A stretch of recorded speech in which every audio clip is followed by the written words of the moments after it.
Dan ini adalah pembalut wanita yang nanti di dalamnya akan terlihat, kita akan lihat bersama bagaimana dia menuliskan ayat-ayat suci Al-Quran, diantaranya ayat suci Al-Quran yang paling mulia. Apa itu ayat suci Al-Quran yang paling mulia? Ayat kursi, surat Al-Baqarah ayat 255 ya, dengan darah haid. Kita akan lihat nantinya. Nah, ini semuanya adalah baju merah itu. Kita melihat dukun itu. Nah, ini yang saya ceritakan, dukun yang tadi ditangkap, yang katanya kenapa kamu menangis? Karena saya punya jin, kok nggak beritahu saya ditangkap. Ini dia memukul-mukul dirinya sendiri dengan cambuk. Inilah pengorbanan diri dia kepada jin. Saya ingin bercerita, di Arab Saudi itu ada namanya kepolisian amar ma'ruf nahi mungkar. Kalau bahasa Indonesianya polisi agamanya Arab Saudi. Di polisi keagamaan Arab Saudi itu ada divisi pemberantasan perdukunan dan sihir. Kalau di Indonesia ada komisi pemberantasan korupsi. Kalau di sana ada KPD, komisi pemberantasan perdukunan.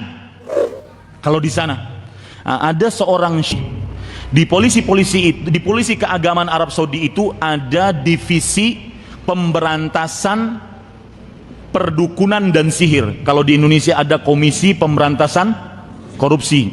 Kalau di sana ada KPD, komisi pemberantasan perdukunan. Kalau di sana ada seorang syekh yang bernama Adil bin Muqbil bin Tahir al-Muqbil. Beliau ini adalah kepala KPD-nya, kepala kepolisian agama divisi pemberantasan sihir dan perdukunan. Beliau pernah bercerita bahwasanya, perhatikan Bapak Ibu saudara-saudari yang dimuliakan oleh Allah Subhanahu wa taala, bahwasanya beliau pernah menangkap seorang dukun asli, bukan gadungan ya, dukun asli, dan ditangkapnya beliau lama berjam-jam nunggu dukun tersebut keluar dari masjid. Jadi ahli masjid, jadi dukun tersebut ahli masjid, ditunggu lama sekali baru ditangkap. Ketika ditangkap, si dukun ini dibawa ke kantor, kemudian dia menangis. Dan saya akan contohkan, saya akan lihatkan tadi beliau Syekh Adil ini nanti dalam videonya. Dan dukun yang saya ceritakan sekarang, kita akan lihat orangnya. Dukun ini menangis. Kata Syekh, kenapa kamu menangis? Kata dukun ini, saya menangis bukan karena takut, tetapi saya menangis karena saya punya banyak jin. Kenapa ketika saya mau ditangkap, jin-jin saya tidak memberitahukan kepada saya? Saya ini punya banyak jin. Kenapa ketika mau ditangkap, jin-jin saya tidak memberitahukan kepada saya, biar saya mengelak atau kabur atau lari? Maka kata Syekh ini, ingat, kata Syekh, tidak ada sebab kecuali 3 sebab, tidak ada yang keempat. Yang pertama, mungkin, ini yang saya katakan, makanya yang kita bicarakan sekarang ini dukun beneran. Mungkin kamu pengorbananmu, penyembahan dirimu kepada jin itu kurang, sesajimu kepada jin kurang. Maka kata si dukun ini, tidak, saya punya perempuan di rumah. Ingat ibu-ibu, kata perempuan kalau untuk dukun beneran, tukang sihir beneran, ini bukan sekedar hanya berzina. Mereka sudah lewat dari itu. Mereka sudah lewat dari hawa nafsu seksualitas, sudah lewat mereka. Ngapain perempuan ada di rumah tukang sihir dan dukun ini? Ketika dia mengatakan, untuk sesaji saya tidak mungkin kurang, saya punya perempuan di rumah. Apa maksudnya? Kapan perempuan tersebut haid, maka saya ambil darahnya, kemudian saya tuliskan ayat kursi dengan darah haid tersebut. Ini orang yang benar-benar menyembah kepada jin. Jadi untuk sesaji saya tidak mungkin kurang. Kata Syekh, mungkin ini juga, ini yang saya katakan tadi, hati-hati yang pernah melakukan sihir kepada orang lain, santet kepada orang lain, yang suka-suka ngasih jimat, suka ngasih rajah-rajah tulisan. Kata Syekh, mungkin kamu yang kedua, kamu bisa ditangkap karena kedua. Apa itu? Mungkin doa orang-orang yang terzalimi. Doa istri-istri yang gara-gara santet dan guna-guna akhirnya dia terpisah dengan suaminya yang sah. Doa anak-anak yang terzalimi gara-gara sihir, guna-guna dan santet, dia terpisah dengan bapak ibunya yang sangat mereka rindukan kasih sayangnya. Mereka berdoa, dan salah satu doa yang dikabulkan, diijabah oleh Allah, da'watul mazlum, doanya orang terzalimi. Hati-hati bapak ibu saudara-saudari yang dimuliakan oleh Allah. Kemudian yang ketiga, kata Syekh, kamu bisa ditangkap mungkin sebab yang ketiga. Sebelum menyebutkan sebab yang ketiga, kata si dukun ini, wahai Syekh, saya dengan bantuan jin-jin saya bisa beritahukan semua tukang sihir yang ada di Arab Saudi ini. Mau enggak? Kata Syekh Adil bin Tahir Al-Muqbil, adapun saya minta bantuan kepada engkau, kepada manusia, apalagi manusia sejenis engkau, maka tidak sama sekali. Dan ini yang menyebabkan kami bisa menangkapmu. Dan mudah-mudahan setelah ini bapak ibu bisa mengamalkannya. Setiap kami keluar dari kantor kami, dari rumah kami ingin menangkapmu, kami membaca Bismillah tawakkaltu ala Allah wala hawla wala quwata illa billah. Hafal doanya, Bismillah tawakkaltu ala Allah wala haula wala quwata illa billah. Kata Rasulullah sallallahu alaihi wasallam, siapa yang keluar rumah membaca doa ini, maka faqad hudiya, dia telah diberikan petunjuk, di antaranya petunjuk menangkap jin tadi. Wa wuqiya, dan dia sudah dijaga. Wa kufiya, dan dia dicukupkan oleh Allah Subhanahu wa taala. Maka bapak ibu saudara-saudari, ya, perhatikan baik-baik. Kembali kita ke permasalahan kita, bahwasanya jin, sihir, perdukunan, santet benar-benar memberikan pengaruh. Di antara dalil itu adalah surat Al-Falaq. Surat Al-Falaq berbunyi, qul a'udzu birabbil falaq. Katakanlah wahai Muhammad, aku berlindung dari Al-Falaq. Aku berlindung dengan Rabb yang memiliki falak, yaitu waktu subuh. Dari apa aku berlindung? Min syarri ma khalaq, dari keburukan yang tercipta. Kemudian sampai kepada ayat wa min syarrin naffatsati fil 'uqad. Dan ini perhatikan baik-baik, dan aku berlindung dari wanita-wanita tukang sihir yang meniup di buhul-buhul. Ya, aku berlindung dari keburukan-keburukan wanita-wanita penyihir yang meniup pada buhul-buhul. Kata Imam Ibnu Qudamah, ulama bermadzhab Hambali, dalam kitab beliau Al-Mughni, beliau mengatakan, walaula anna sihra lahu haqiqah lama amarallahu bil isti'adati minhu. Kalau seandainya sihir tidak mempunyai hakikat, maka Allah Subhanahu wa taala tidak akan pernah memerintahkan kita untuk minta perlindungan dari keburukan wanita-wanita penyihir. Dan ingat, saya katakan berdasarkan surat tadi, min syarrin naffatsati fil 'uqad, aku berlindung dari wanita-wanita penyihir yang meniup pada buhul-buhul. Bapak, ibu, saudara-saudari sekalian, setiap sihir selalu ada buhul-buhulnya, pasti.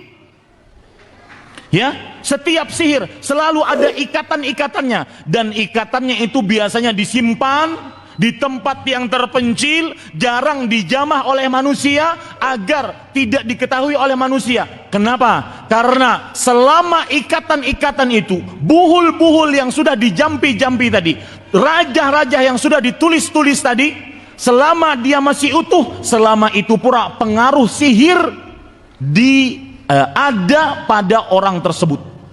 Makanya cara yang paling mudah mengobati sihir adalah cari buhul itu.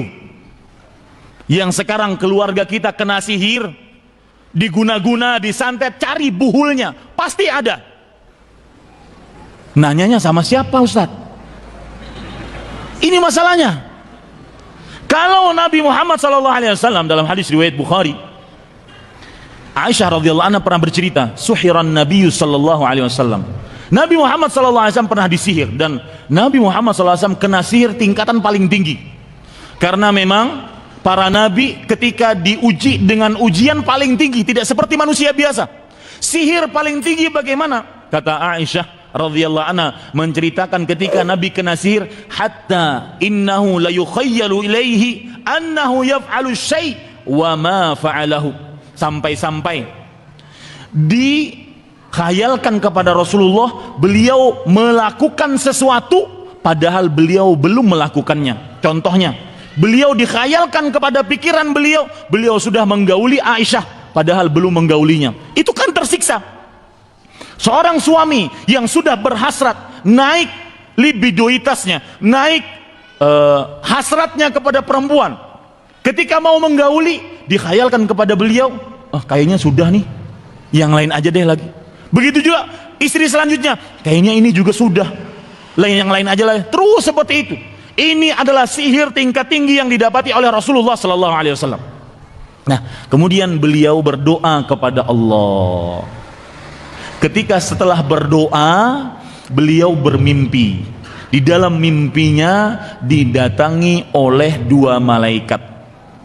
Rasul sallallahu alaihi wasallam bersabda, "Ja'ani rajulan fajalasa ahaduhuma 'inda ra'si wal akharu 'inda rijlayya."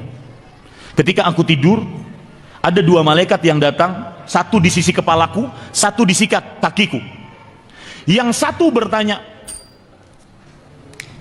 "Ma waja'ur rajul?" Malaikat yang ini bertanya kepada temannya, "Ini orang sakit apa?" Menunjuk kepada Rasulullah sallallahu alaihi wasallam.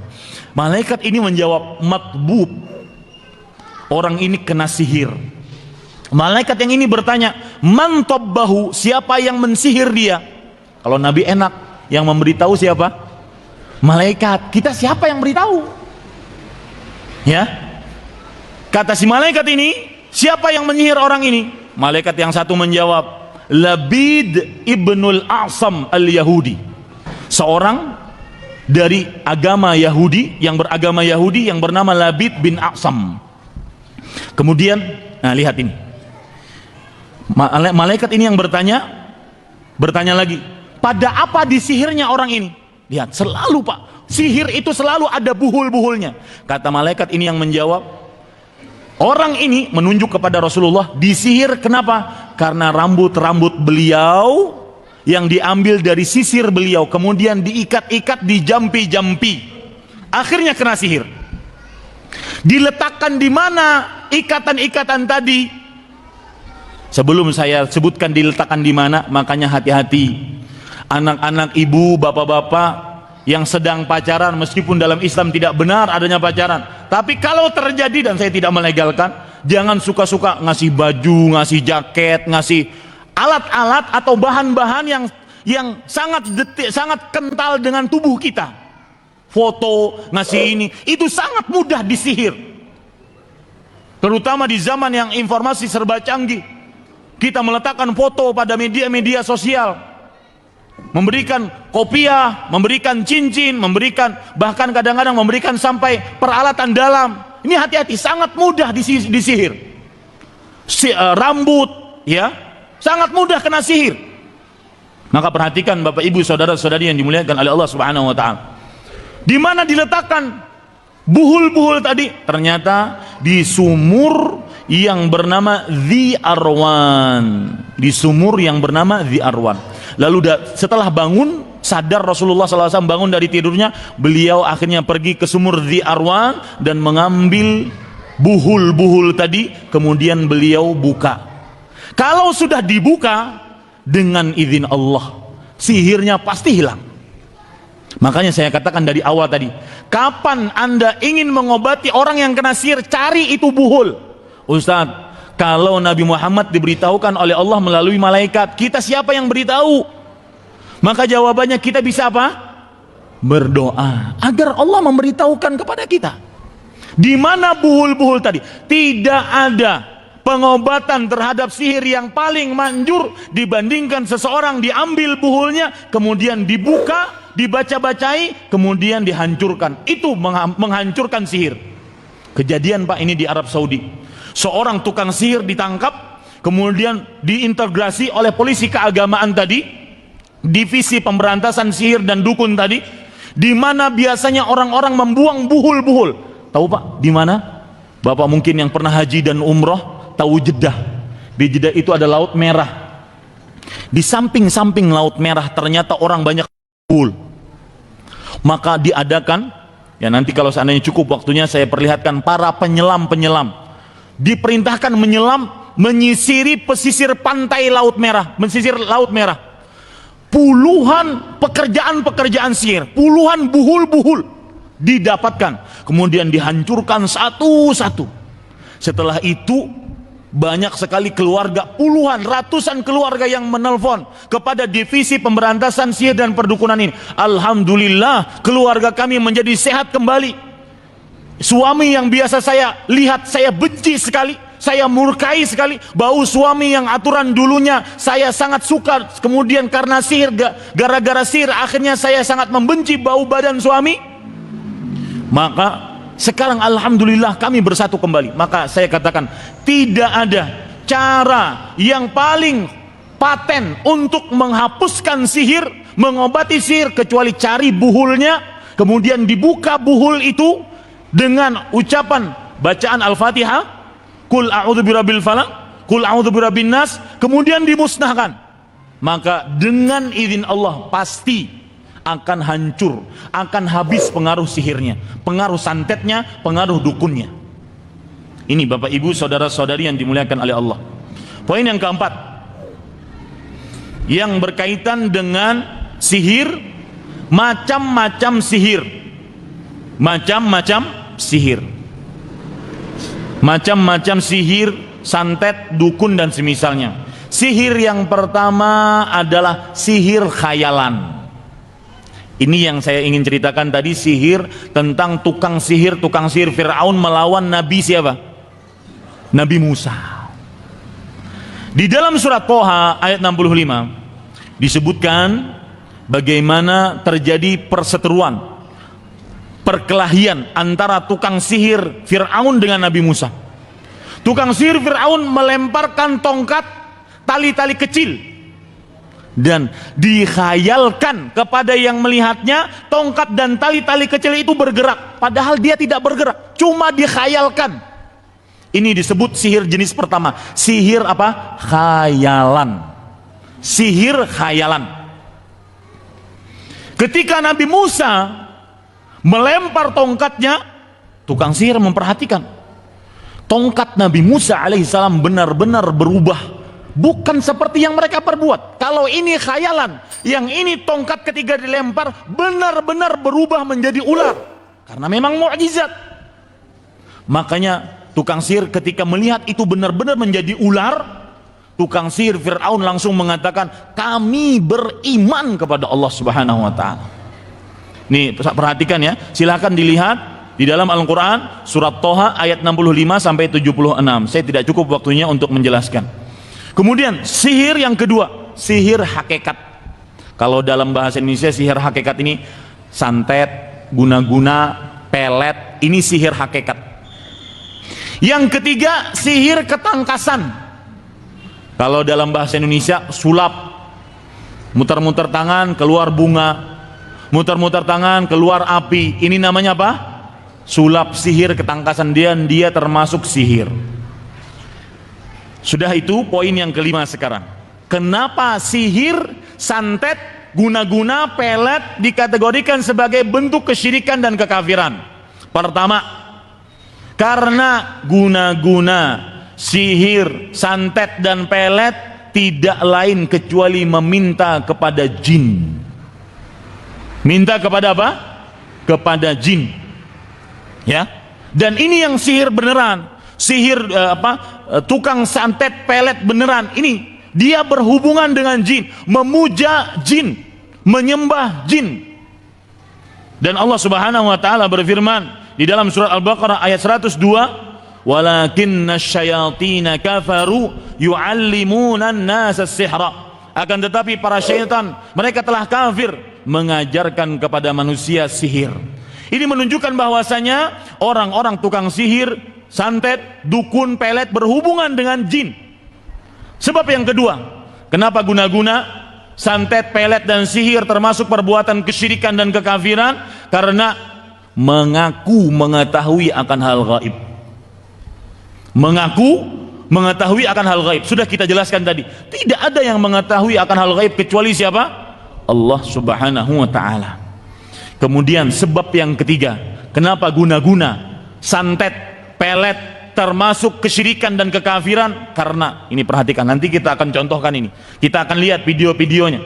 Karena pelaku santet, tukang dukun, pelet dan semisalnya, manjur sihirnya, manjur dukunnya, manjur peletnya kapan? Ketika dia menghinakan simbol-simbol Islam. Seperti kalau lagi buang air besar, duduk di WC, di kloset, dia telapak kakinya dia injekkan kepada Al-Quran. Satu, ini dukun beneran Pak ya, bukan dukun gadungan. Ada lagi Pak, cerita dukun gadungan. Jadi misalkan, dan dukun gadungan, dan semua dukun, semua sihir, semua tukang pelet itu menginginkan duit. Jadi ceritanya ada si fulan yang bertandang ke rumah dukun gadungan. Kata si dukun, saya mengetahui bagaimana solusi dari permasalahanmu. Cuma untuk memberikan solusi kepada permasalahanmu, misalkan barang hilang ataupun suami istri sering cekcok, maka saya punya satu syarat. Syaratnya apa? Syaratnya kamu harus menghadirkan seekor binatang. Binatang apa? Binatangnya mungkin agak mudah, agak sulit dicari. Binatangnya tikus. Hadirkan kepada saya tikus, maka kita akan bisa meredakan cekcokmu dengan istrimu, cekcokmu dengan bapak atau ibumu. Tikus, tapi nggak sembarangan tikus. Oh, tikus apa Ustadz? Tikus apa Mbah? Tikus yatim.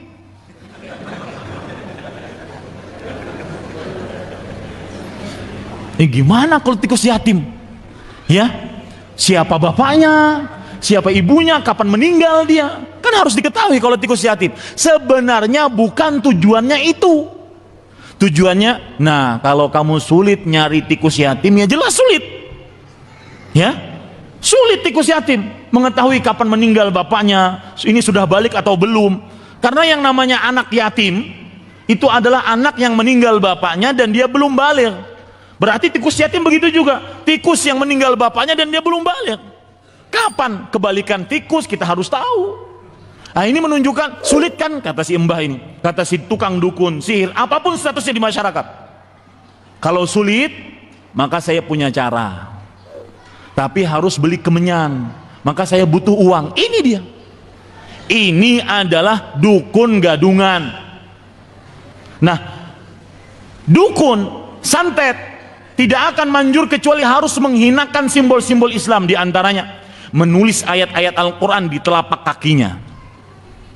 Yang kedua, seperti yang saya sebutkan tadi dan kita contohkan nanti, menulis ayat kursi dengan darah haid. Yang ketiga, mengerjakan sholat sengaja tanpa berwudu. Kita ketahui syarat sahnya sholat adalah apa? Berwudu. Maka Bapak Ibu saudara-saudari yang dimuliakan oleh Allah, siapa yang sengaja mengerjakan sholat tanpa berwudu, maka untuk menghinakan Islam, maka dia tunggu telah berbuat dosa besar, bahkan bisa memasukkan diri seorang ke dalam kesyirikan ataupun kekafiran. Bapak Ibu saudara-saudari yang dimuliakan oleh Allah, sebelum poin yang terakhir yang ingin saya sampaikan, karena kita di hadapan kita ingin melihat video, apa hukum mendatangi sahir, kahin, arraf? Apa hukumnya? Perhatikan dalam hadis riwayat Imam Muslim, Rasul sallallahu alaihi wasallam bersabda, "Man ata arrafan fasa'alahu an syai'in lam tuqbal lahu salatun arba'ina lailah." Barang siapa yang mendatangi arraf. Apa itu arraf Pak? Orang yang mengetahui akan hal gaib yang telah terjadi, seperti mengaku mengetahui barang hilang, istri hilang, anak hilang, sepeda motor hilang. Istri hilang itu nggak ada lain kecuali diambil laki-laki lain. Ya, mengetahui pesawat hilang. Ya, ini namanya arraf. mengetahui lumpur lambindo di mana harus ditutupnya. Itu arraf. Subhanallah. Aneh-aneh saja di negara ini. Orang itu semakin dapat kesulitan, bukannya semakin bersandar kepada Allah, malah bersandar kepada makhluk. Tukang ramalkah didatangkan? Ya, aneh. Man ata arrafan, barang siapa yang mendatangi arraf, lalu dia bertanya saja, tidak percaya, cuma nanya, tidak diterima sholatnya 40 hari. Maksud tidak diterima sholatnya 40 hari bukan berarti boleh nggak sholat 40 hari, bukan. Ya, jangan salah paham. Maksud sholatnya tidak diterima 40 hari adalah dia sholatnya gugur kewajibannya tapi tidak ada pahalanya dan tidak bisa diqadha sholat tersebut. Ini hukum mendatangi sahir, kahin atau arraf. Yang kedua, Rasulullah SAW bersabda dalam hadis riwayat Imam Ahmad, man ata kahinan aw arrafan fasaddaqahu bima yaqul faqad kafara bima unzila ala Muhammad. Barang siapa yang mendatangi arraf atau kahin lalu dia percaya apa yang diucapkan, maka sungguh dia telah kafir dengan apa yang diturunkan kepada Nabi Muhammad SAW. Kalau percaya, kafir terhadap apa yang diturunkan kepada Rasul sallallahu alaihi wasallam. Bahwasanya hanya Allah yang mengetahui akan hal gaib. Nah, sekarang Bapak Ibu saudara-saudari yang dimuliakan oleh Allah, kita ingin melihat video. Ya, perhatikan. Ini karena nggak ada laptop di sana, silahkan mungkin dimasukkan.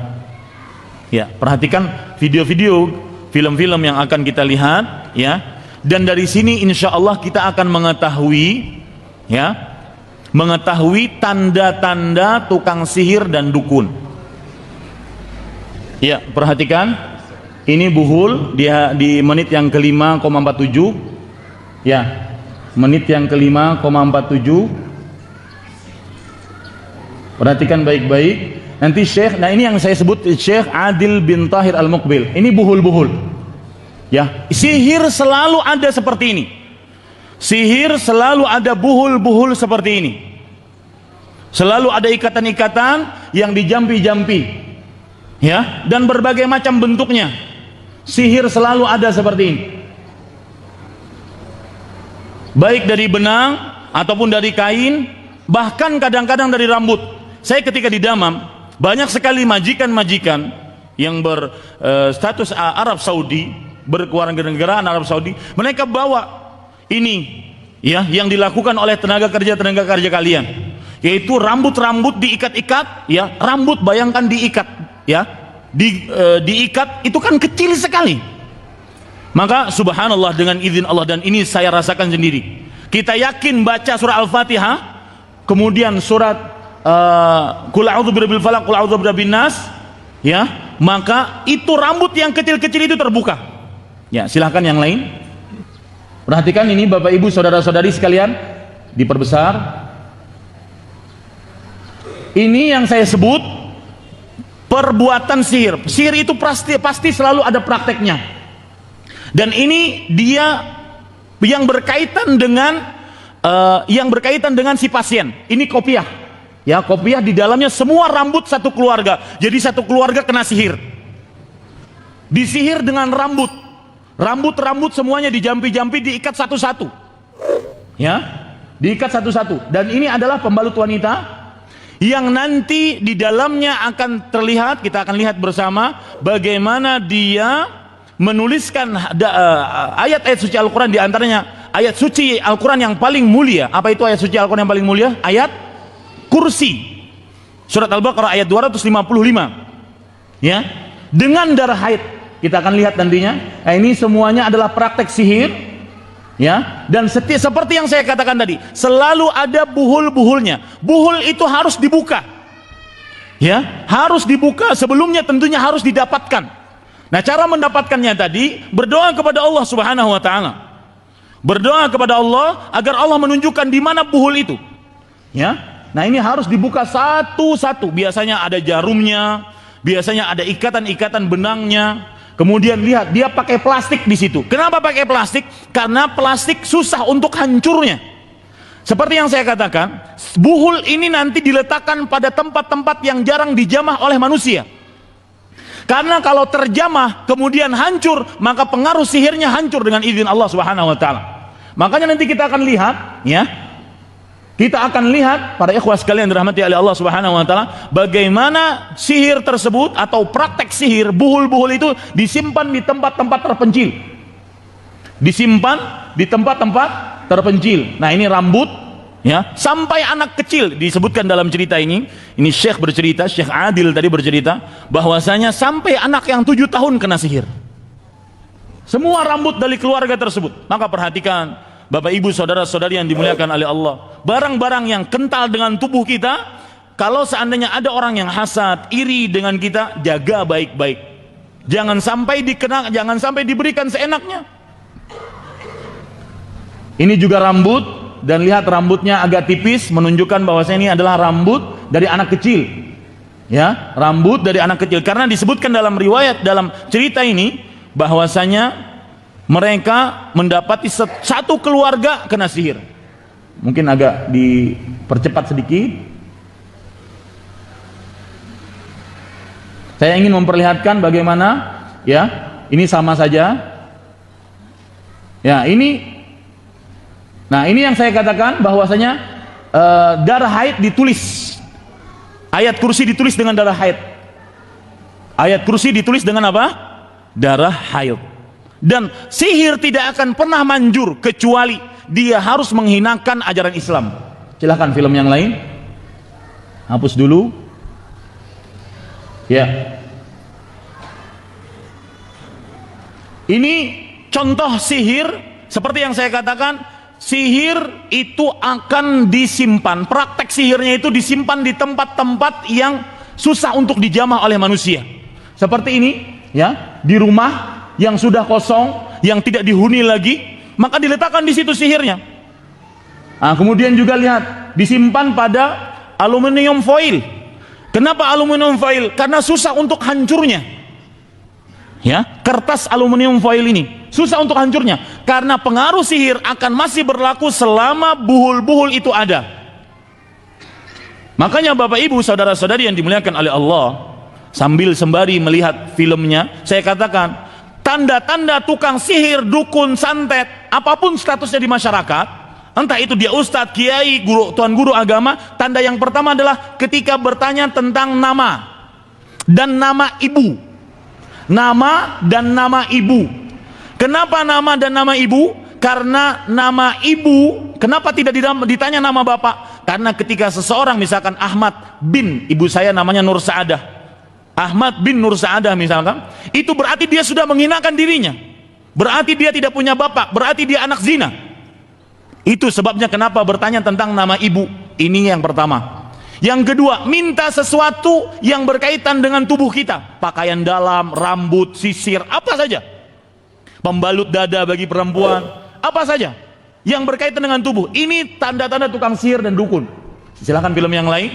Tanda sihir, tukang sihir dan dukun yang ketiga, yaitu memberikan sesuatu yang ditanam di dalam rumah atau di belakang rumah ataupun di depan rumah. Apa saja yang ditanam, dikubur, entah itu pohon, entah itu apa saja, maka ini termasuk daripada tukang sihir ataupun dukun. Nah, perhatikan, ini rajah, ya, ini yang saya sebut rajah. Jangan terkecoh dengan tulisan-tulisan Arab, ya, semuanya ini rajah. Jangan terkecoh dengan ada Al-Fatihahnya, ada Allah Muhammadnya, ada nanti Abu Bakar As-Siddiq, Umar bin Khattab, Utsman bin Affan, Ali bin Abi Thalib, lingkaran-lingkaran begitu, kemudian ada bintang. Betul apa betul? Pernah lihat seperti itu? Ya. Itu adalah rajah, itu sihir. Siapa yang memberi seperti itu, apapun statusnya di masyarakat, entah itu dia ustadz, kiai, tuan guru, habib, atau apapun, itu pasti tukang sihir. Itu arraf atau kahin. Ya, ini para ikhwan yang dirahmati oleh Allah Subhanahu wa taala. Ini juga hal-hal yang digantung, biasanya digantung di rumah, digantung di mobil, digantung di sepeda motor, digantung di toko. Ini digantung di badan, ya, gesper. Semua jimat yang digantung, Rasulullah sallallahu alaihi wasallam bersabda, "Man 'allaqa tamimatan faqad asyrak." barang siapa, hadis riwayat Imam Ahmad, barang siapa yang menggantung jimat. Tamimah itu adalah anak-anak kecil yang diberi kalung-kalung gelang-gelang hitam. Ada nggak di sini adatnya? Nah, itu tamimah namanya. Asal makna tamimah itu anak-anak kecil yang dikasih kumpulan-kumpulan benang-benang hitam, digelangkan ataupun dikalungkan ataupun digelangkan kaki, itu namanya tamimah. Rasulullah SAW bersabda, "Man 'allaqa tamimatan faqad asyrak." Lihat bentuk-bentuk tamimah bermacam-macam. Lihat di sini Syekh menyebutkan, memperlihatkan bentuk-bentuk tamimah seperti ini. Ini tamimah yang biasa. Ya, betul kan kita lihat, biasanya di tengah-tengah masyarakat terjadi ini. Ini tamimah. Barang siapa yang menggantungkan jimat tamimah, maka dia telah berbuat kesyirikan. Ya. Dan termasuk tamimah, jimat adalah memakai susuk. Termasuk tamimah, jimat adalah memakai susuk. Dan Bapak Ibu saudara-saudari yang dimuliakan oleh Allah, demi Allah saya pernah kajian di hadapan ibu-ibu TKW di Arab Saudi. Ketika membahas tentang tauhid, saya sebutkan ayat-ayat suci Al-Quran, hadis Rasul. Ada seorang ibu bangun, "Ustadz, saya mau nanya." "Bu, tunggu Bu, materi saya belum selesai." "Enggak Ustadz, saya mau nanya. Sekarang sudah terasa panas sekali perut saya dan pipi saya." "Emang kenapa Bu?" "Saya sebelum ke Arab Saudi saya pakai susuk Ustadz." Ini bukti bahwasanya susuk bukan memberikan manfaat, malah memberikan mudarat. Dan apabila ada orang yang memakai susuk, harus dikeluarkan. Harus dikeluarkan. Itu cara bertaubat dia. Nah, ini juga tamimah, ya, ditulis pada tulisan-tulisan kertas, ya, biasanya disimpan di dompet. Saya juga banyak dapati kawan-kawan tenaga kerja Indonesia yang bertaubat. Setelah saya ceritakan seperti ini, mereka satu-satu mengeluarkan dari dompetnya. "Ini Ustadz, saya bawa dari Indonesia. Ini Ustadz, saya bawa dari Indonesia." Ada yang tertulis pakai bahasa Arab. "Agar kamu disenangi orang, baca surat Al-Fatihah 9 kali tanpa nafas." Sanggup Pak? Ya? Ya, silahkan film yang lain. Nah, ini cincin. Perhatikan Bapak Ibu yang dikasih cincin, jangan-jangan di situ ada sihirnya. Ya, jangan-jangan di situ. Nah, ini yang saya sebutkan tadi, bahwasanya sihir prakteknya disimpan pada tempat-tempat yang susah dijamah oleh manusia. Lihat, ini padang pasir. Nah, pertanyaannya, polisi keagamaan Arab Saudi dapat dari mana informasi ini? Maka dapatnya mereka nangkap dulu tukang sihirnya, diintegrasi, baru mereka ngaku, "Oh, saya di daerah ini, cari saja di sana." Dicari oleh mereka, dapat. Lihat, dalam sekali. Dan subhanallah di Arab Saudi itu ya, nggali kubur pakai baju seperti saya, main bola pakai baju juga seperti saya, sekolah juga bajunya gamis, ya, istiqomah sekali. Coba, emang bajunya itu saja. Ya, lihat apa yang mereka dapatkan dalam sekali ini. Dan makanya tercela sekali orang yang melakukan perbuatan sihir. Untuk seperti ini saja mereka tujuannya adalah memisahkan keluarga, membuat istri menjadi benci kepada suami, membuat anak tidak suka kepada orang tuanya. Makanya doa orang yang kena sihir, orang yang terzalimi, kabul. Maka bertaubatlah yang pernah melakukan kesihiran, dan juga dukun, santet, pelet. Lihat apa yang mereka dapatkan, ya, kaleng susu, kemudian dikeluarkan prakteknya dari dalam. Lihat, ya, sangat susah hanya untuk mencelakakan kaum muslim, membuat sesuatu yang susah. Ini kenapa dilakukan seperti itu? Pakai kaleng, pakai plastik. Lihat, plastiknya berapa kali lipat agar tidak hancur. Seperti yang saya katakan, kapan dia hancur, maka pengaruh sihirnya akan hancur. Kapan hancur, pengaruh sihirnya akan apa? Akan hancur. Lihat, ya, dibuka. Ini juga sulit membukanya karena pakai lakban. Kemudian di bawah lakban ada plastik. Nanti ternyata di belakang beberapa plastik itu apa? Coba kita lihat.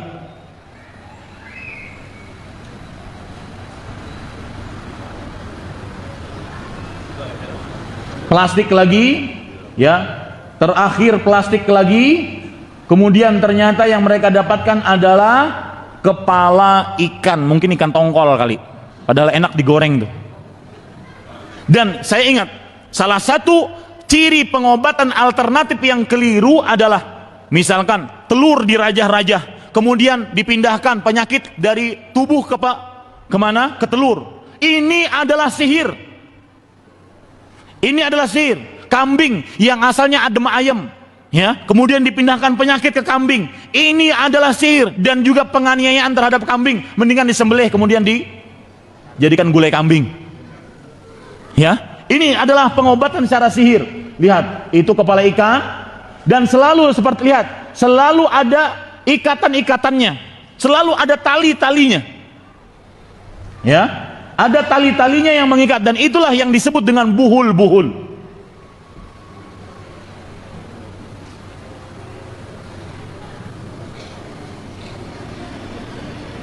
Sekali lagi Bapak Ibu Saudara, jangan percaya yang bisa memindahkan penyakit telur yang asalnya bisa digoreng, bisa dimakan, bisa didadar, bisa di mata sapi, ini dipindahkan penyakit, kemudian ketika dipecah kelihatan darahnya, kelihatan kotorannya, itu sihir.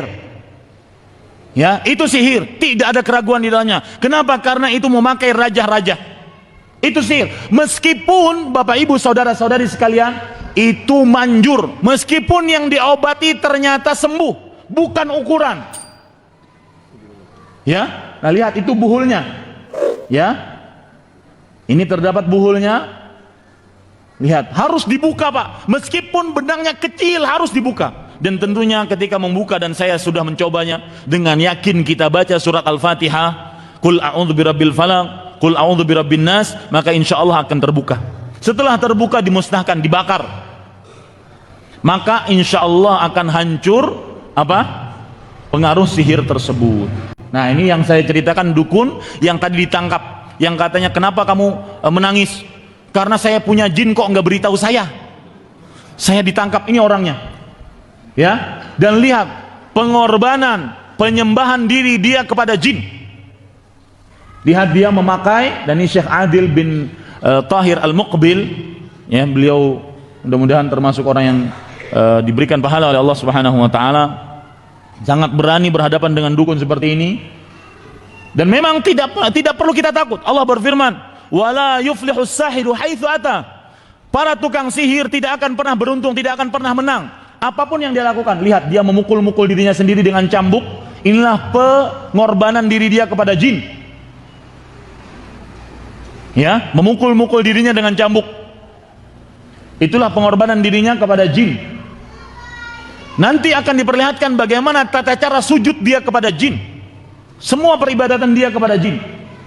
Dan jin tidak lepas dari kemenyan. Kemudian dia memukul-mukulkan dengan juga buntut ataupun ekor dari kuda. Nah, ini adalah ekor dari kuda, dia pukul-pukulkan ke tubuhnya sebagai pengorbanan diri kepada jin. Ya, agak dipercepat. Kita ingin melihat dia sujud, kemudian terus, ya terus,